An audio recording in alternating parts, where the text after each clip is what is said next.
before the Second Battle of Alamein, the Germans actually conflicted on what to do. You had Kesselring, who was above Rommel, who wanted to target Malta, and he actually took some of the Luftwaffe from North Africa back over to Sicily to target Malta. And then you had Rommel and Berlin wanted to go straight for Alexandria and Cairo.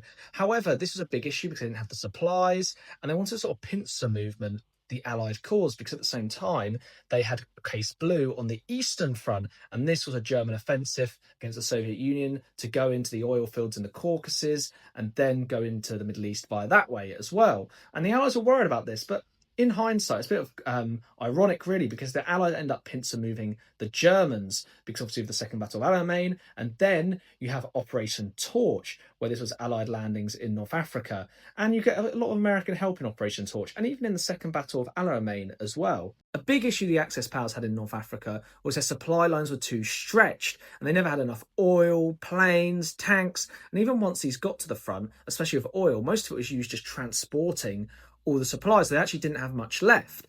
And then you've got the Allies from Malta attacking German shipping. However, only around 6% of Axis shipping was sunk in the first 6 months of 1942. In the summer of 1942, Kesselring promises to carry supplies to Rommel via planes as well as shipping. However, the planes never come with supplies, and shipping suffers in the summer of 1942 and going forward, especially in September and August.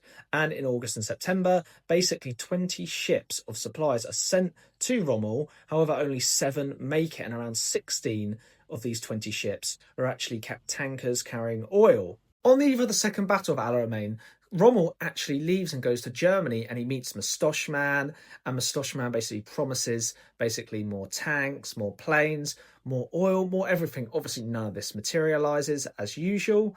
And then on top of that, Rommel sees Goering and basically berates him and says how bad the Luftwaffe's doing and gives him an update on Allied air power. And Goering just sort of brushes it aside and just sort of ignores it and says it's pilots' lies. And then on top of that, Goering makes a joke that the Americans entering the war isn't important at all. All they know is how to make refrigerators, basically, he says. And this is sort of a massive, silly statement and delusion, of course, because during the Second Battle of Alamein, you have 300 Sherman tanks given to the Allies by the Americans. And on top of that, you've got Operation Torch, which the Americans assist on as well.